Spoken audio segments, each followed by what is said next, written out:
Insurance isn't one size fits all. That's why drivers have enjoyed Progressive's Name Your Price tool for years now. With the Name Your Price tool, you tell them what you want to pay, and they'll show you options that fit your budget. So whether you're picking out your first policy or just looking for something that works better for you and your family, they make it easy to see your options. Visit Progressive.com. Find a rate that works for you with the Name Your Price tool. Progressive Casualty Insurance Company and Affiliates. Price and coverage match limited by state law. This episode is brought to you by Indeed. Stop waiting around for the perfect candidate. Instead, use Indeed sponsored jobs to find the right people with the right skills fast. It's a simple way to make sure your listing is the first candidates see. According to Indeed data, sponsored jobs have 4 times more applicants than non-sponsored jobs. So go build your dream team today with Indeed. Get a $75 sponsored job credit at Indeed.com/podcast. Terms and conditions apply. Hello. My name is Inigo Montoya. You killed my father. Prepare to die.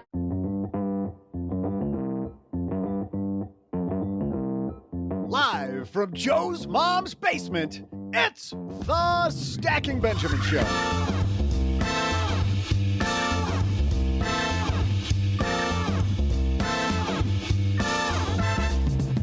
I'm Joe's mom's neighbor, Doug, and on today's show, I've invited death expert Tim Semro here to help me figure out how to get all the money out of OG's pockets.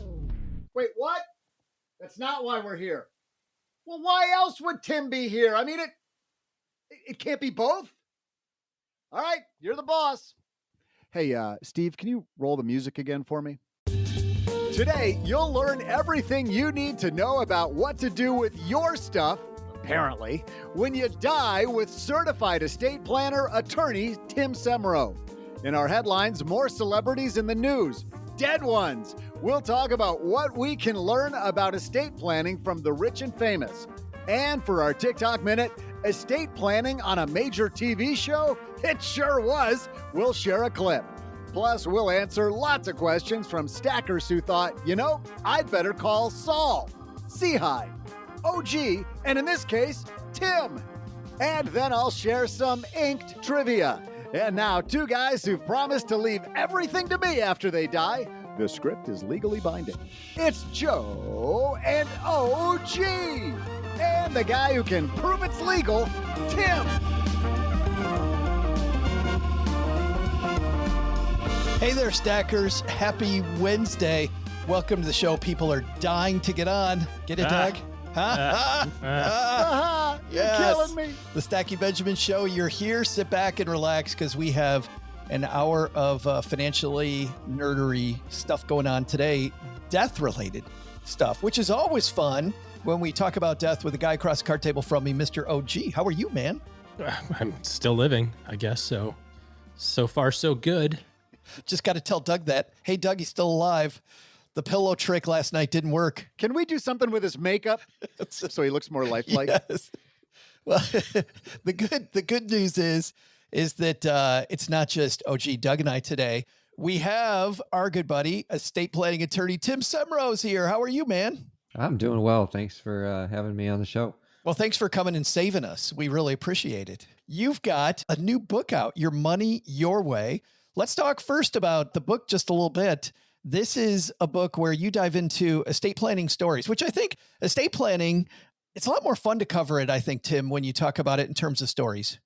When we wrote the book, I wrote it telling stories because when we sit down with clients, oftentimes when we're explaining complicated concepts, we do it by telling stories. And there's enough books out there that tell you you need a trust or you need a will or you need a power of attorney. Those things that, quite frankly, are boring. And they focus too much on the tools. What we focus on is what is the issues and what's the solutions. And that's what these stories do.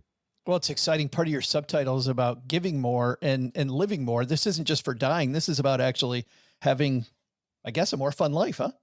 Yeah. And a lot of people find out that, especially with charitable giving, for example, they say, hey, I want to leave some money to my charity when I die. And oftentimes the conversation goes to, hey, you could leave some money to them now, give them money now and see how they handle it and get a lot of satisfaction out of that. And maybe an income tax deduction, by the way. I remember that, Tim, from the time I was a financial planner, when parents had enough for their lifetime and they would give it to family members or causes they like while they were alive. Like it was so much. I could never figure out why this was always just talking about when I die. I don't think it really needs to be when I die. Well, and especially because it's great to leave a charity things when you die, but you don't get an income tax deduction for that. So I would rather do it now when you get an income tax deduction, which in some cases means you can leave more money to your charity than you would have before, but also you get a benefit. And then the secret one is you can also see what they do with their money. And there's in the story, one of the stories in the book, I talk about how the client, I encouraged her to give to this charity ahead of time, just a smaller amount of money. And she found out that they didn't do what they promised they would do with it. And so guess what? She cut them out of her will as a result. Wow. Oh, that's hardcore. Yeah. So it's an easy way to find out how the charity is going to handle this. And the other thing we do is we help them vet the charities to see if they spend all their money on fundraising or if they actually do their charitable purpose. Yeah. It's not just a charity to get more money, actually do the thing. Oh, gee, at what point are you cutting your kids out of the will? Well, I cut the boys out a long time ago, as I told them. And my daughter walks around and goes, I get all the money because I'm a princess. So they're not too happy about it, but it is what it is. Just like Doug, OG's the princess on this podcast. We got a great show today. We got attorney Tim Semro with us. We've got a bunch of your questions that you asked in our basement Facebook group. We're going to ask Tim your questions, hopefully help you get your estate planning right and make, as Tim said, a happier life for you now. I can't believe, by the way, Tim, when I got my estate plan done, just how much better I felt. Like I put it off. And when I actually got it done, I remember walking out of the attorney's office and going, this is phenomenal. I feel so good right now. By the way, for the book, before we get started, we'll have this at the end. We'll also have it in the show notes. People want the book. Where can they get it? Yeah, if they go to our website, semrohenry.com, that's semrohenry.com, they can hit the Trust Book tab and download it for free. Awesome. What I really appreciate you did when you titled the book, Your Money, Your Way, what most attorneys would have done would title that Your Money or Your Life, but you kind of took the nicer approach and said Your Money, Your Way. And I thought that was a really nice touch. Yeah, I appreciate it. And it's funny that the title was the very last thing I came up with. So the book was all written, and then I said, what am I going to call this thing? And, we're talking about people's money and where it's going to end up. So it's your money and it's your way, as opposed to me telling you where you should leave it or what you should do, or the IRS telling you what you should do with it. It's your money the IRS's way. That's not as sexy. That's a different book. That's the next book. Well, we talk about this in the book, the fact that you can leave your assets to 3 different people. You can leave it to people, you can leave it to charities, or you can leave it to the IRS. I'm not a big fan of leaving it to the IRS, but that is one of your options. We got attorney Tim Semro with us. OG, Doug, me. We got a wild headline coming up. But before all that, we have some sponsors that make this podcast free so that you don't have to pay for it. We'll hear from one right now. We'll be right back. In business, there is no room for guesswork. Every shipment matters. Every deadline counts. And when you're trying to keep operations running smoothly, the last thing you need is uncertainty.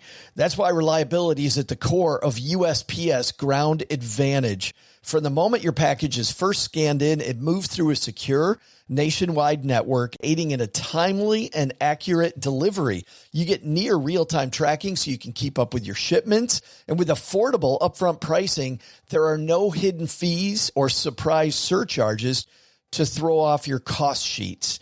It all adds up to predictable deliveries you can depend on, because knowing your logistics are handled lets you focus on everything else, your customers, your team, and the future you're building. Visit USPS.com/Ground Advantage to start shipping with confidence. USPS Ground Advantage. We mean business. Dell PCs with Intel Inside are built for the moments you plan and the ones you don't.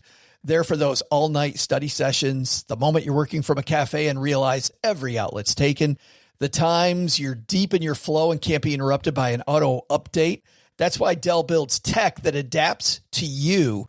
Built with long-lasting batteries so you're not scrambling for an outlet, and built-in intelligence that makes updates around your schedule, not in the middle of it.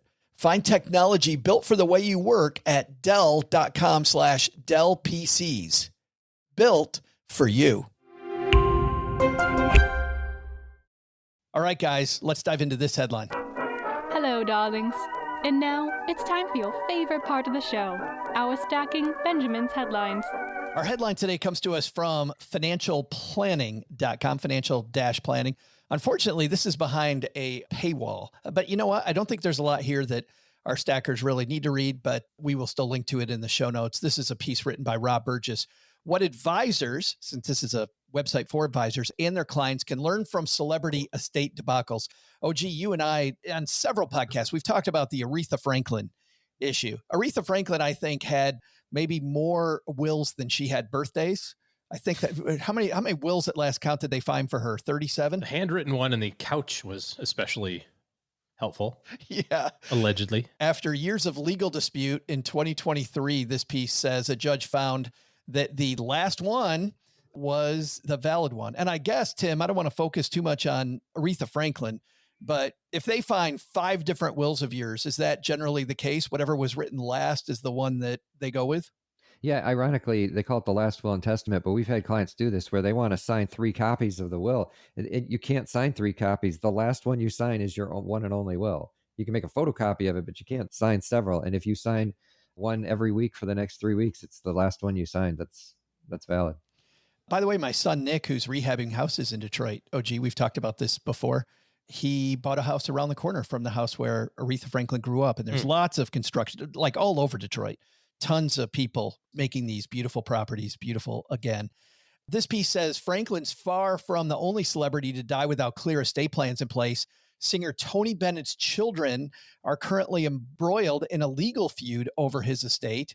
And last year, the estate of actor James Caan lost its 5-year quest to avoid paying nearly $1 million in tax deficiencies and penalties relating to a partnership interest in a hedge fund in his IRA. I don't know that we need Tim to go into like what it means to have a partnership interest in a hedge fund in an IRA. Don't. But how does this get so complicated? It seems like, right. It seems like it should be pretty straightforward, shouldn't it?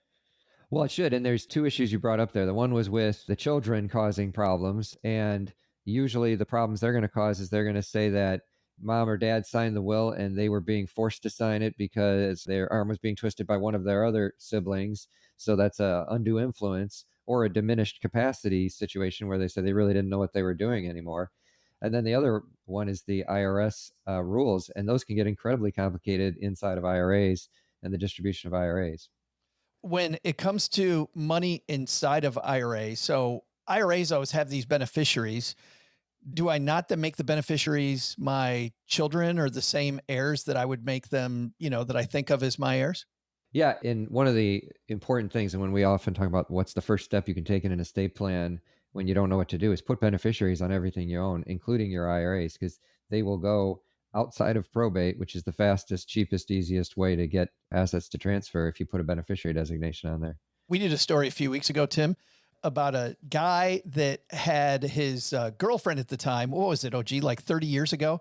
His girlfriend from 30 years ago, who's still was the beneficiary. Still the beneficiary of the 401k for 30 getting years. Over $1 million of ex-boyfriend's money. Turns out she was not as benevolent to the family as they had hoped. Yeah, shocking. She still wanted the cash. But how often she was do you still see in that? love. She's like, I'm still in love with him. I'm still in love with him. I knew he was the one. Well, she's not as in love with him as she is 2 commas, OG. Yeah, well, there's that. I fall in love really quickly with 2 commas. But how often, Tim, do you see beneficiaries that haven't been changed like surprising beneficiaries? Well, especially in the divorce situation, we see this a lot where they assume that the divorce decree cancels all of that stuff. Depending on the state you're in, what the laws are, that may not be the case. And there's been some classic cases where that occurs. And also where we see this just in a more simple version is they say, look, for my estate plan, I'm going to have this bank account go to my son and this bank account go to my daughter. And later on, they switch banks and they forget to change the first account beneficiary. And so now the daughter's getting this part and the other part's going equal shares through probate to the 2 of them. And it's not at all what they wanted the division to be. So that's, a lot of times where you end up using another tool called a trust, where you can just have one document that you change if you need to make a change and you don't have to worry about every single account, because that happens a ton. Those are obviously just a few relatively recent cases.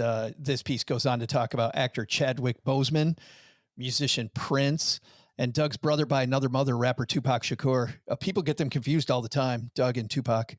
They're part of a long list of artists who died without leaving a will. Can we talk about that, Tim? If you don't have a will, in fact, one of our questions today, when we were talking about you coming on this show, I asked people in our Facebook group for their questions and comments. And one person told me they don't know what to do, so they haven't done a will. And that's their procrastination. But if this person, this stacker doesn't have a will, what happens to your stuff?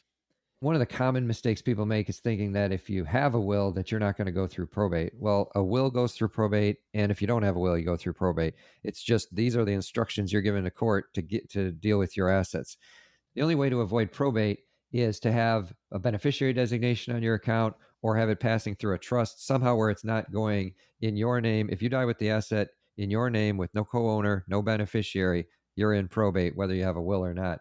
But I would say the first step they can make, put a beneficiary on every account you have. At least then you're avoiding probate. You told us before we hit record today, something a lot of people don't know. Those probate fees can really add up, Tim, but those aren't what people think they are often. Yeah, so this is a secret that attorneys don't like to talk about, but every court has a court schedule or there's a state statute in the state that you're in that says that they won't challenge the fees if they're this amount or less. So attorneys will come and say, well, that's the court schedule. And it says right here, they will approve these fees. So that's the schedule and that's what you have to pay. Here's the secret. Those fees are negotiable. You do not have to pay a percentage of the assets to an attorney. They can bill it hourly. They can bill less than that statute. And here's why that's important. Let's say that you have an estate that has two assets. It has a bank account and a house. Right. All I have to do is file some papers to get that house transferred. I have to file a couple of papers to get that bank account transferred. That's a lot less work. And one beneficiary, by the way. If I have minor children, I have a special needs person who's under disability. If I've got multiple assets that are more complicated partnerships, real estate partnerships, or just LLCs, things like that, it can get a lot more complicated. But if I have a very simple one, there's no reason I would need to charge you 2 or 3% to do that. I can do it for a lot less. But I can imagine if somebody has a business and they haven't done a will or they've done a will and it's going through probate like that. I can't imagine like a business that might be your only part owner of could be well worth the 3% fee. Well, there's a really important reason there. One of the things you have to do in probate court is you have to value the assets. And probate court records are public records. So if I own a business and I have to file what I think the value is, and then the heirs want to sell the business, there's not a lot of negotiation going on when I can just look up and say, well, here's what you think it's worth. Yeah. At what point, OG, in somebody's arc of business, right? I mean, I can't imagine if you and I are starting a business today that we're going to talk about, hey, how do we define? Say, I'm good, man. We've got one already. I don't need to start another one with you. Like this has been great, but I don't know that I need another one at this point. Working with OG, Tim, is where all my hair went. And the little that's left is all gray, just so we know. Sure. But let's say that you're starting a business. You're not going to talk about this type of estate planning Tim's talking about right away. At what point do you sit down with a business owner and go, what if one of you dies? Well, I think that's a good point. But the other problem with this is the way that you go through and start trying to solve this problem is also under review right now. There was recently, Tim, I don't know that maybe you caught this or not. There was recently, I don't know, this is an IRS case, maybe something where a very popular strategy to kind of help with that transition is to have the owners own different life insurance policies and so on and so forth. Got kind of tipsy-turvy in the IRS courts not too long ago. Basically, the IRS said, correct me if I'm wrong here, Tim, but I think the IRS said the value of the insurance is also included in the value of the business. So back to like trying to calculate how much it's worth, and some of that, sometimes that has an effect on succession planning or has an effect on potential tax bill, if you owe taxes to your community or to your state or, federal, depending on the value. They were saying that the value of the insurance, so you have this $6 million business and everybody's got $2 million of insurance on each other for 3 owners. Well, maybe that's actually an $8 million business because the business got another $2 million cash infusion, which obviously is silly because then you go, doesn't make wait sense. a second. Now I've got to pay $3 million to get out of this, but I only got $2 million in cash to do it. And, there's a lot of downstream effects on this, but I think the bigger issue is having the discussion of what are we going to do? And I think all of this boils down to, what Tim was saying is doing nothing is not a great option because there is a plan for you if you do nothing, right? I mean, there's, the court cases and the IRS and whatnot, they have a do nothing plan. If you want something other than the do nothing plan, you have to be talking about it and thinking about it and making some affirmative changes. But back to my question, OG, when does that discussion happen? When the business finally starts turning a profit? I don't know that there's a hard and fast rule on this. I mean, I don't know that you want to peg a certain dollar amount. At any point, a business is worth something, whatever it is. If one of the owners passes away, then it's going to be a mess one way or the other. You know, whether the business is a small family business that has, you know, a few employees, or if it's a big giant private business that has 500 employees. Either way, it's going to be a mess. You have to think about not only the succession planning of it, like who's going to be in charge, but also, you know, what are all the financial ramifications of me not being around at the smallest level? I don't know why you wouldn't. Well, and on top of that, when you have that discussion is important. So you may have that discussion very briefly at the beginning when you first set up the company, but it's not a one and done situation. Things change over time. So you need to have that discussion regularly, because what you thought when you first started the company and you had one partner and you thought that the company was going in this direction, and all of a sudden later on you've got several more partners, or the business has gotten a lot larger, could be a totally different solution than you originally thought of. Well, apparently Doug thinks about when OG's dying like daily based on the Open Today show. He's always on my mind, to quote Elvis Presley. A girl can dream. We will, again, link to this piece on our show notes page at stackingbenjamins.com. Time for us to transition over to our TikTok Minute. Tim, this is a part of the show where we shine a light on a TikTok creator who's either doing something brilliant on TikTok or air quotes brilliant. Which one you think we have today, brilliance or air quotes? I'm going to go with brilliant. Well, this one actually, I think, OG's Sucker. OG is You guessed wrong, sir. is shaking his head. No. I think this one actually is brilliant, because this gentleman on TikTok called the Probate Pro is actually looking at one of the most popular comedy shows out. This show is called Curb Your Enthusiasm. This is a discussion from the show between Larry David and Richard Lewis, and then he's got some commentary at the end. So let's listen into Larry and Richard, and the Probate Pro introduces the segment. Have you seen the recent Curb episode in which Larry David and Richard Lewis discuss their estate plans? Hilarious stuff. But what about the law surrounding all of this? Let's watch. I'm leaving you in my will. I'm tweaking it, and you're in it. No, don't do that. It's done. You're in. I don't want to be in. I have money. I don't need it. Give it to someone who needs it. When I die, I want you to know how much I care about you. I'm not going to keep it. I'm going to give it to charity. You're my best friend. You're getting it. No, I'm making a Sherman-esque statement about the will right now. I'm sick of your historical references. If nominated, I will not run. If bequeathed, I will not accept. Well, I'm bequeathing. Well, I'm not accepting. You'll have to accept. Don't give it to me. You have every right to discuss your estate plan with your friends and family. And no, you don't have to receive a gift that's given to you. You can disclaim it saying you don't want it. And lastly, you can assign your gift to a third party, to another family member, or in this case, to a charity. So Larry... If I know, though, Tim, that somebody, if I'm giving my money to Larry David and Larry David's telling me, I don't want your money, do you see people still give it to him anyway? Or do they do what this gentleman's saying? They just deny the gift, just go, nope, no, thank you. Usually what we see them do is disclaim or deny the gift. You can have that conversation, but it's kind of like in that clip. If people want to leave money, they have it set in their minds that they want to leave money to that person.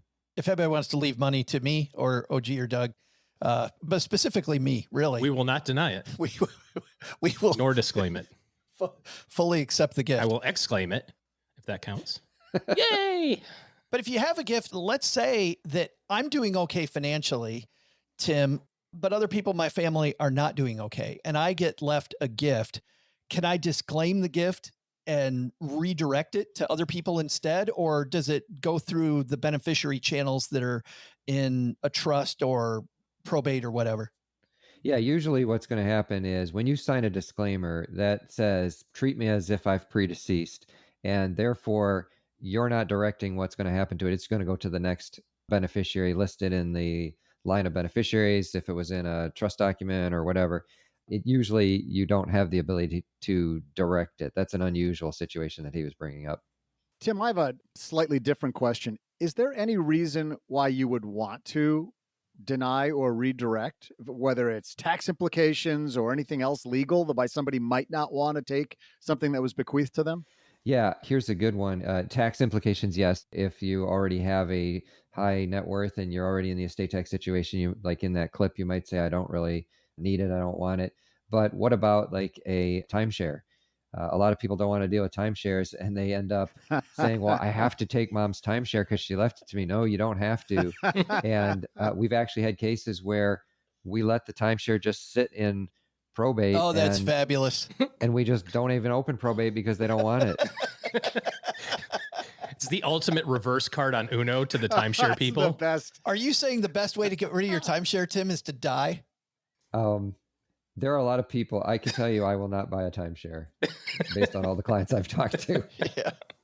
I think most people have probably had that situation in their family where they either ended up with being bequeathed the timeshare and thought they had to take it, or they continued to pay the fees on the timeshare afterwards. So interesting. That's a really important one because you don't have to, just because the decedent owned it and you're inheriting, that doesn't mean it's yours yet. You don't have to pay those fees. And especially with an asset like that where it's got fees attached to it, don't just start paying those fees, or don't start paying if you get medical bills after somebody dies and go, well, those are mom's medical bills, we have to pay them. You may not have to pay them because it goes through the probate court process. And if there's no assets in probate, they might get released. But people will start paying all those fees right away, and they don't necessarily need to.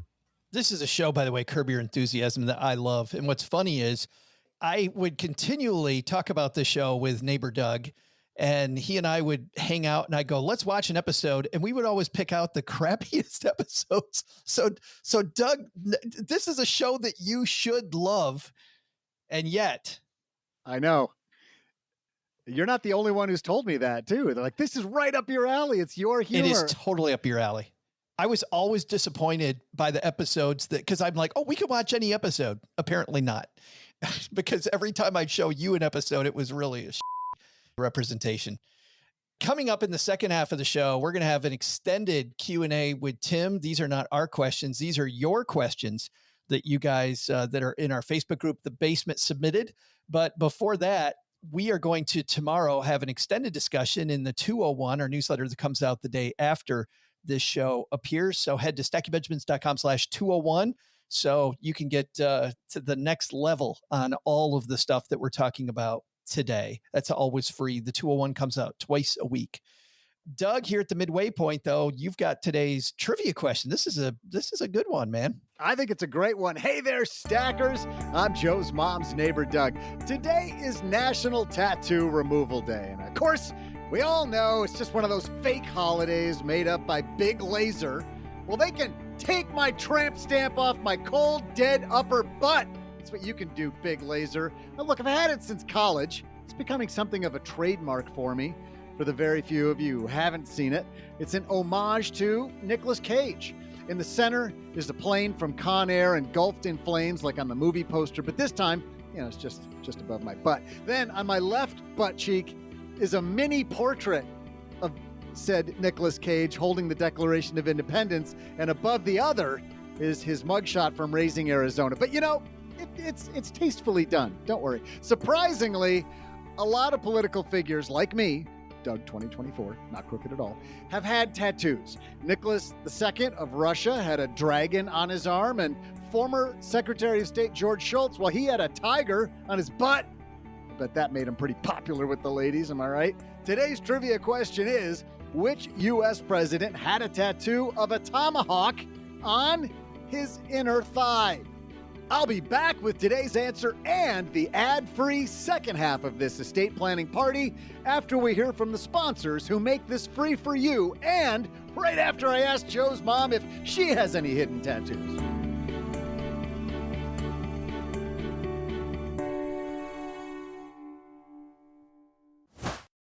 Insurance isn't one size fits all. That's why drivers have enjoyed Progressive's Name Your Price tool for years now. With the Name Your Price tool, you tell them what you want to pay, and they'll show you options that fit your budget. So whether you're picking out your first policy or just looking for something that works better for you and your family, they make it easy to see your options. Visit Progressive.com. Find a rate that works for you with the Name Your Price tool. Progressive Casualty Insurance Company and Affiliates. Price and coverage match limited by state law. You didn't start a business just to keep the lights on. You're here to sell more today than yesterday. You're here to win. Lucky for you, Shopify built the best converting checkout on the planet. Like the just one tapping, Ridiculously fast acting, sky-high sales stacking, champion at checkouts. That's the good stuff right there. So if your business is in it to win it, win with Shopify.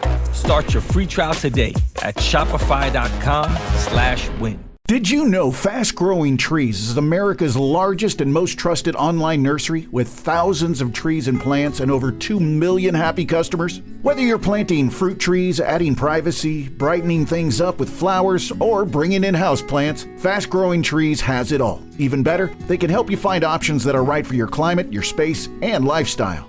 Click Order Grow. Every plant arrives healthy with the Alive and Thrive guarantee straight to your door. So if you're ready to get planting, this is the moment. Right now, they have great deals on spring planting essentials, up to half off on select plants. And listeners to our show get 20% off their first purchase when using the code WWO at checkout. That's an additional 20% off. Better plants and better growing at fastgrowingtrees.com using the code WWO at checkout. Fastgrowingtrees.com, code WWO. Now's the perfect time to plant. Let's grow together. Use WWO to save today. Offer is valid for a limited time. Terms and conditions apply. Go to growingfasttrees.com for details.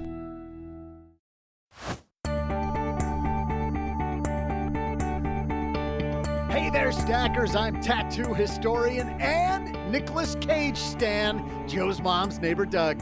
Today's trivia question is, which U.S. president had a tattoo of a tomahawk on his inner thigh? Well, without even looking, I can tell you it wasn't Chester Arthur. I'm a bit of an Arthurian. I'm an Arthur-phile. We'll just put it that way. I can't be the only one with a Chester Arthur poster over my bed. My favorite fact about Chester Arthur is that he was famous for his sense of style, much like myself. People even called him Elegant Arthur. Reminds me of how some people call me Dignified Doug. Who is answer? that? That's what they call me when I wear my bow tie and nothing else. The answer, I'm getting to it. According to the University of North Carolina and other sources, it was Andrew Jackson who had a tattoo of a tomahawk on his inner thigh. And probably, still does. And now, back to Joe and OG. And Tim. OG, I bet you knew you're a big fan of Andrew Jackson, so you knew he had a tomahawk on his inner thigh. I did not know that. My guess would have been FDR. No, Teddy Roosevelt. Sorry. My guess would have been Teddy Roosevelt. More outdoorsy guy. We went to our friends in the Facebook group, The Basement, stackingbenjamins.com/basement, if you'd like to join us there. And Tim, they had some really good questions. And what's great is how much these actually line up with the topics in your book. In fact, you start off with a story about a couple that wants to figure out what to do with their cottage in their estate plan. And in fact, Leona has a question that might be similar. So let's tackle Leona's first. What's the best way to leave a property to two adult children? Joint tenancy with rights of survivorship, tenancy by the entirety, tenancy in common or in a trust. We want them to be able to use or rent a large vacation property that they own and be able to sell it if they decide to do so. Thanks, Leona, for the question. What do you think about that, Tim? Yeah, that's a great question, because if you own it tenancy in common, any of the owners can force a sale through what's called a partition action. And a lot of times that isn't what the parents wanted when they left it to the kids, is they don't want one of the kids to be able to force a sale, especially if the other kids don't have the ability to buy them out. Tenancy by the entireties or joint tenancy work very similar. Tenancy by the entireties has a little creditor protection attached to it. But again, if you have two kids and you want the property to stay 50-50 in those families going down to the next generation, it doesn't do that. If one of them dies, it goes to the survivor. So it kind of depends on what they want. The most flexibility you can get is using a trust, because you can make whatever rules you want inside the trust. You can dictate, here's what happens if one of them wants to sell. You can say, here's what happens if you go to vacation there and you bring your pet along. And, is there going to be a pet cleaning fee that's put on the cottage every time you bring your pet? Or who gets which weeks? You can put that in the trust as well. So a lot of times we end up using a trust for that specific purpose. I think the pet cleaning fee is something people would never think about in a million years. Yeah, and that's the problem with joint tenancy ownership, is you own a full right to the entire place. So if one of you shows up and wants to paint the front door purple, the other one really can't stop them from doing that. So you have to have rules laid down, and pets are one of these rules. that if you're a pet owner, you bring your pet along. If you're not a pet owner, you might be annoyed when someone brings their pet along. In practicality here, Tim, when it comes to like the vacation property, lake house, once you get to the second generation, in your experience, has it been that that's really a gigantic mess? Let's assume that I had a vacation house and I have other assets and things like that. Might it not be better to leave the house to one person and the assets to one person as opposed to giving both kids half the IRA and both kids half the cottage to kind of avoid maybe some of this issue? Yeah, this is a tough one because that would make a lot more sense. And I do like to encourage that, especially when you have one kid that lives farther away. And what if they don't want to be involved with the cottage anymore? But what you run into is these personal issues with the family where the mom and dad say, look, growing up, everybody always spent time in the cottage. We want the kids to spend time together at the cottage. How do we encourage that type of reuniting in this cottage rather than them looking at it as just a gold mine? But in practicality, you're right. A lot of times that's really hard to do. So one of the solutions is to say, look, if you leave it to all of them, you got to put some restrictions. And we did this through a trust where the person that may not be spending any time there can't just force a sale and force their siblings to buy them out. So what we did is we said they could buy them out or they could be bought out, but they would get 50% of the fair market value payable over 10 years. Well, now all of a sudden, it's not just a big stack of cash that they get their hands on.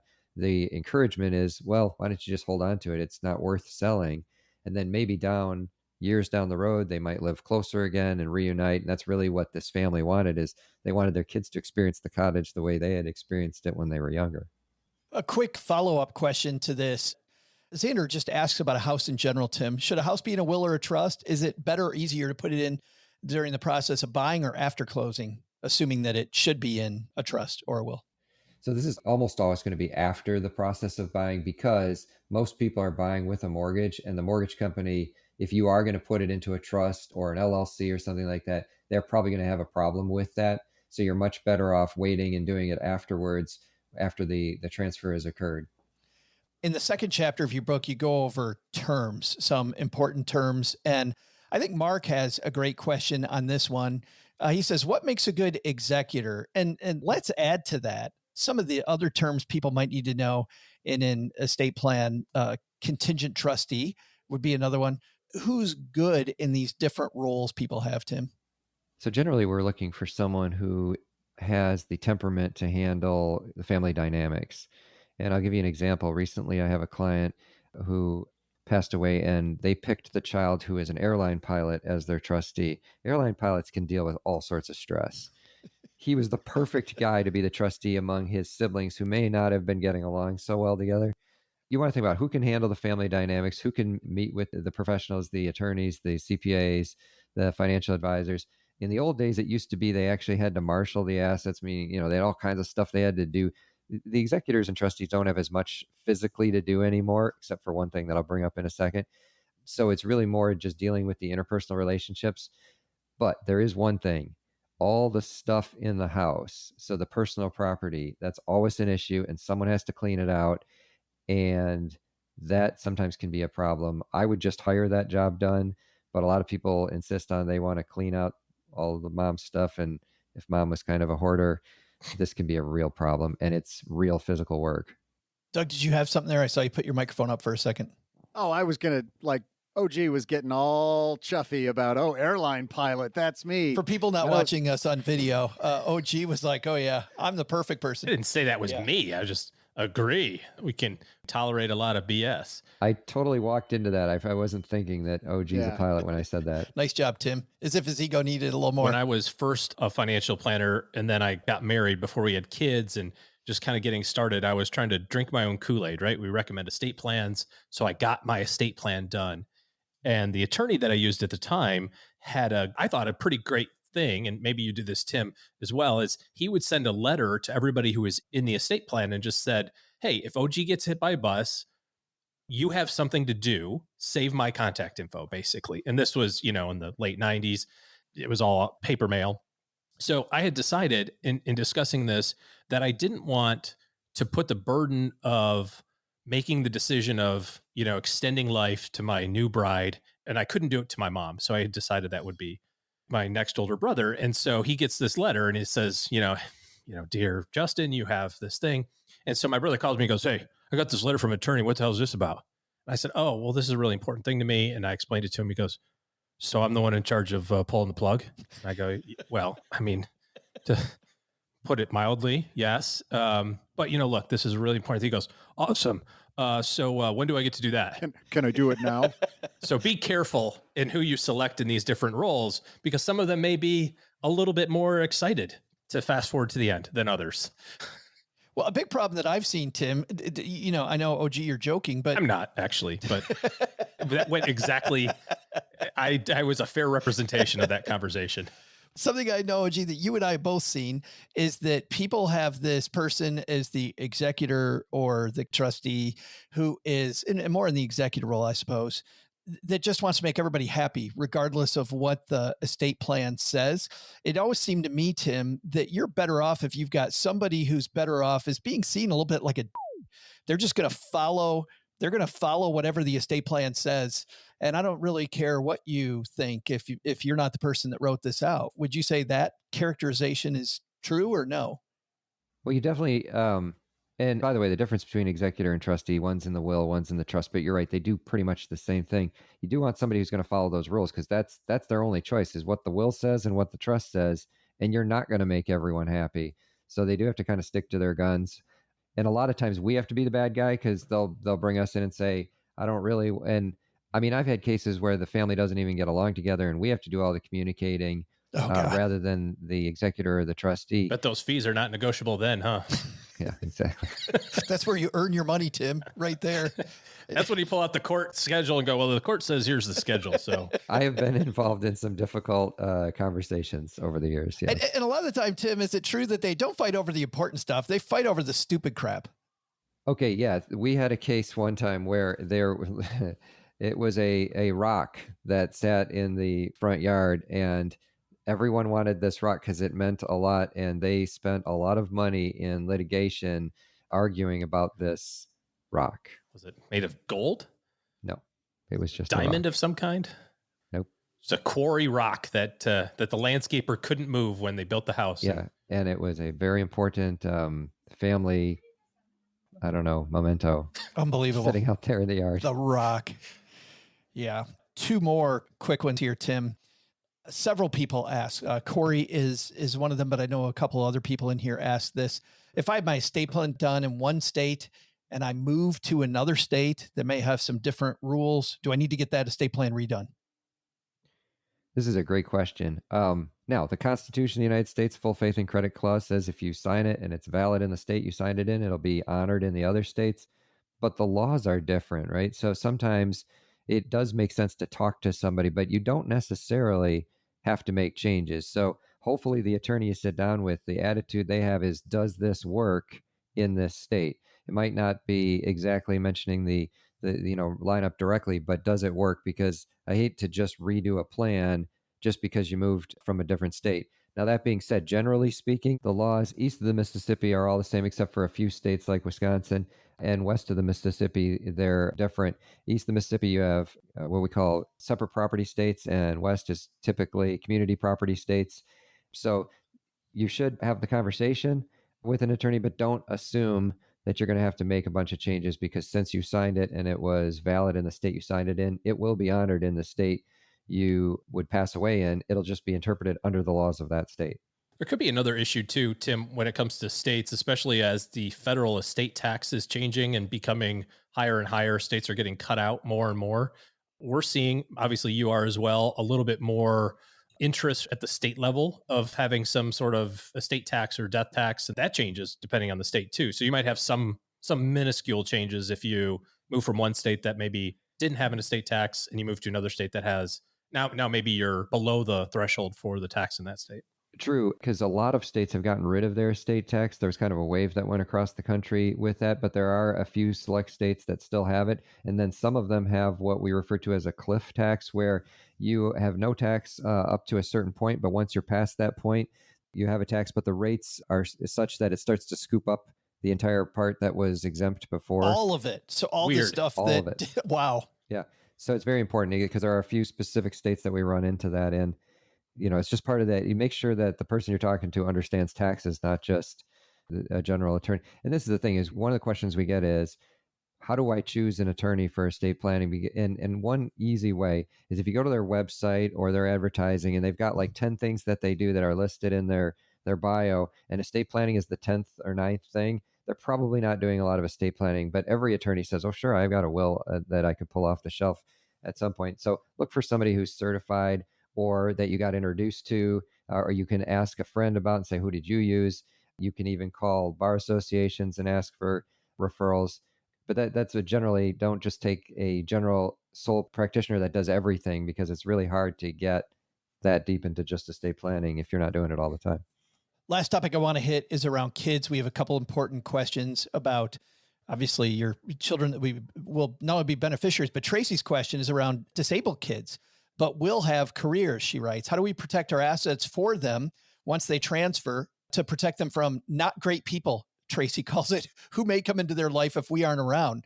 Is that a trust of some kind? Yeah, and we run into this a lot. And there's a chapter in the book where we talk about a special needs situation, more on the, when you leave money to them, how do we make sure we don't disqualify them from any benefits they might be entitled to from the government just because they inherited money. But the other soft issue there is, how do we make sure that they don't get influenced by the wrong people? We've experienced this with some of our family members of people that work here as well as clients. And yes, using a trust, you can have trustees that can help out, another person being the trustee that can help them out. Also, just having conversations with them where I've got a client that he says he carries my card in his wallet and he knows that he doesn't sign anything unless he calls me. Nice. Yeah, he would have issue even reading a contract, much less knowing what he was consenting to. So those are important issues that we have to discuss. A lot of people in a trust, maybe some of our stackers don't know this, in a trust, you can specify at what age kids get the money and you can stagger those ages. Carrie asks, what age do you recommend allowing kids the inheritance should you both pass? She says that they have theirs staggered, but as they get older, I kind of want to keep moving the goalposts. They're 22 and almost 20 now. I want them to establish their careers well and not come into money if we both suddenly pass. She has it right now at 25 years old, but she's thinking about pushing it back. Her question, Tim, is that dumb? No, and I've even had a client that said, well, I want to push it back to 55. And I said, well, At some point we got to let them, leave the nest. But it's a good question of when, and so a lot of times what we'll do is, instead of putting an age when they have that concern, is to say, look, usually the mistakes that are made are within the first 18 months after somebody passes away. So when we sit down with people, we say, look, for the next 18 months, try not to make any big decisions. One thing we could do is you can put a co-trustee for the first 2 years or 3 years. So you say, look, as long as you're age 30, you can take over your allocation in the trust, but we're going to have a co-trustee there who you can bounce ideas off. And then, you have to get their consent to take distributions. So they kind of learn, what does it mean to have whatever this inheritance is, and how will that affect my life? Because it's not just, I can do some really cool things for the next year. We'd like this to last over their lifetime. The other thing is, a lot of attorneys will put in staggered distributions where they say, well, at 25, 30, and 35, you get a third at each stop. So that way, if they kind of blew the first third, then, they have another chance at it. I like the general idea, but what I don't like is just handing them the cash at those ages, because what if they were going through a creditor situation? They had a lawsuit against them. They had a divorce. They had a bankruptcy. All of a sudden, this money could be subject to that creditor. What I'd rather do is have it be in trust, hand them the checkbook, meaning that you are now a trustee, maybe even just a co-trustee, but a trustee of it. And if we wrote the trust right, it has creditor protection where those creditors can't touch the assets. I want to end with Melissa's question, because this is a question that maybe a lot of our younger stackers have. I'm single and I don't have kids. Do I really need an estate plan? Well, what you want to do is not be in probate. So your estate plan that you need is to have beneficiary designations on all your accounts. So that way we don't go through probate when you pass. But you might say, look, all I got is a bank account. I don't own a house or anything. Just put a beneficiary on that. You can, in most states, put a beneficiary on your car if you own a car, and that covers you for the time being. What I'd rather you have is make sure you have a healthcare power and a financial power, so that if you're alive but need some help, you've got people that can help you. That's a more likely issue than passing away when you're younger. Thanks to everybody who asked us questions. Thanks, Tim, for answering those, because obviously some really important stuff here that you do. And And I know that you helped a lot of people. So thanks for being the mentor for all of our stackers today on that. We usually have this happen at the end of a meeting, the estate planning meeting. Then they'll say, well, I have a couple other questions. And I go, great, let's play Stump the Lawyer. I was concerned, OG. We didn't make him sweat. No, not at all. This was so easy. Yeah. We'll have him come back for version 2 of this. Yeah, I'm a little annoyed, Tim, by how easily you handled that. We got to do better, stackers. Get your game up. Doug, we've got a back porch today. You found some evidence on a popular TV show of some estate planning. I did. Can we play that? Absolutely. Set it up for us, Doug. Yeah, so this is a great scene where some of the primary characters in Always Sunny in Philadelphia are meeting with an attorney. The attorney walks into the room to begin the reading.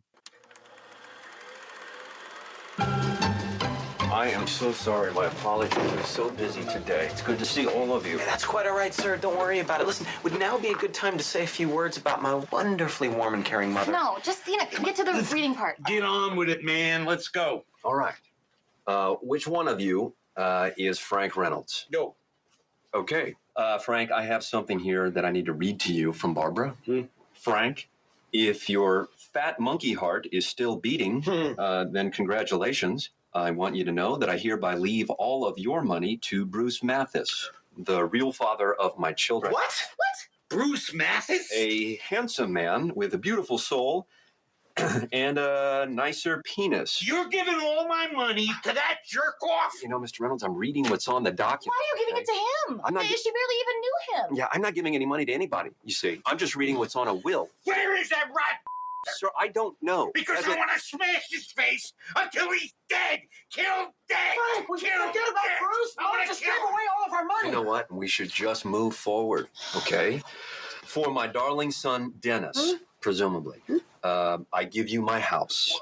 Yeah, okay. Well, yeah, now it's starting to make sense. Read on. On the sole condition that Frank not be allowed in. I would never let him in. What? Deandra, Yes. you get nothing. You were a disappointment and a mistake. A mistake? We're twins. Yeah. We were born at the same time. What are you talking about? You're not making any sense. Tell it. It doesn't make sense. Okay. I'm reading the words that someone else wrote, okay? I don't know your mom. Never met your mom. In fact, I'm certainly not speaking to your mom now because she's dead. Yeah, we know she's dead. We're venting because we're frustrated. You tell her she's a... That always been a...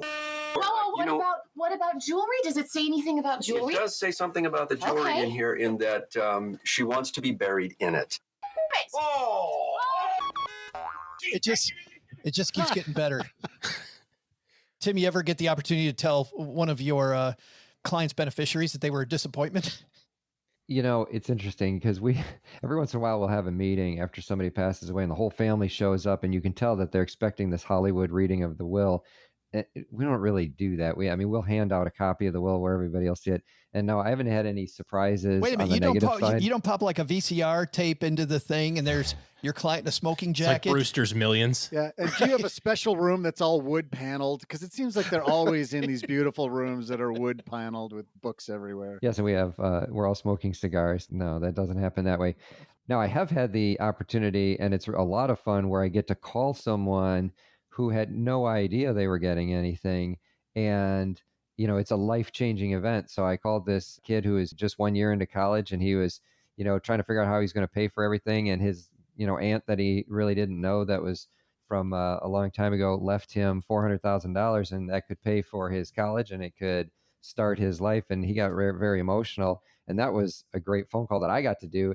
And it's funny because I said, I didn't do any. I'm not the one who left him the money, but here I am kind of taking the credit in the phone call. Just like this guy's taking the credit. Yeah. How quickly did that kid drop out of college after you made that phone call? This kid was a good kid. And so he actually did. Now, I have had other ones where we were supposed to pay for the college and they do this trick where they think, well, I'll just register for classes. He'll pay for the college and then I'll drop the classes and I'll get my refund. But what he doesn't realize is I've told the college if they drop the classes, send the money back to the trust. I've seen that trick before. For the record, when I die, I'm going to make everybody read that whole big giant book. We're just going to sit down and read that whole thing. And then I'm going to put all sorts of fun little Easter eggs in it. That book, Your Money Your Way? No. The big estate planning book, like the big The big binder that they send you. We're going to Article 1. Wherefore thou unto pertaining. The party in the first part and the party in the second part. Wake up for this. You got to stay awake for the whole thing or you don't get Stay any awake. cash. There'll be a test. There's going to be a test. Tim, thanks so much for joining us. By the way, one more thing before we tell you again where to get the book. And Tim, I know you've got a little special thing that people can get with the book as well. But before that, I'm going to be in Minneapolis Labor Day weekend, the Thursday before Labor Day. Head to stackingbenjamins.com/meetup if you want to hang out with me, a bunch of Minneapolis stackers, and people in the personal finance community. That's going to be on Thursday, the 29th of August. So coming up in 2 weeks, I'll be there 2 weeks and 1 day. I'll be hanging out with people in Minneapolis, but stackingbenjamins.com/meetup to get your ticket, which is free. But Tim, you're going to give people your book for free. Yes, if they go to my website, semrohenry.com, and hit the Trust Book tab, they can download the book for free. And then along with that, they can get this estate plan readiness scorecard. So this is a scorecard that you can go through and figure out, where do you stand in your estate planning journey? What have you done? How do you feel confident in the different aspects of your estate plan? And I've got 2 columns. The first column, you fill it in when you do this the first time, then go meet with your attorney, your financial advisor, your CPA, come back and then fill this in again, and you'll see how much you've changed and what you've done to get your estate plan in the right place. And the other thing we've put on there, since it is college time when people are sending their kids off to college, and I've got a freshman in college this fall. Is that where your hair went, Tim? Yeah, that's exactly where it went. This is the Semro Henry College Preparedness Plan, so they can download this. It's a list of all the things you should be thinking about when you're sending a child off to college, such as, do they have an Uber account, by the way, or a Lyft account? Do they have Venmo and Apple Pay? Do they understand credit? Because when they get to college, they get inundated with credit card applications, things like that. And then stuff that we can help them out with, like, do you have a financial power of attorney and a healthcare power? And we run into this where, with my son, for example, he's 18 now, and does he want to call the doctor to set up an appointment? No, he wants mom to call the doctor for him. So she can't do that when he's 18. He's an adult. No, but with healthcare power, she can do that. So some important information on there, and we provide that for free. They can also get that on my LinkedIn, Tim Semro at LinkedIn. Do you also have? And we'll link to those, by the way, on the show notes page. Yeah, Doug? I was just wanting to make sure that on that list, Tim, you've got how to treat a hangover. That's an important thing for a kid to learn how to do in college. Some things, their lawyer can't tell them about. Might stay out of that one. Right. Well, Tim, thanks so much for mentoring our stackers today. Doug, you got it from here, man. Well, maybe with a little help from Tim. What should we have learned today? Sure thing, Joe. I'll tell everybody what we should have learned today. First, take some advice from attorney Tim Semro. You should have an estate plan of some sort. Wow, that was good. So good, I'm going to ask Tim for another one. You should download my book for free. Bang. Mind blown. Where did they download it again, Tim? semrohenry.com. Well, that's weird. That's the same one he said last time. Doug? Okay, here's the biggest to-do. Never, ever, ever ask Joe's mom to see her butt cheek tattoo, no matter how many people you think have seen it already. Thanks to attorney Tim Semro for joining us. You'll find Tim's new book, Your Money, Your Way.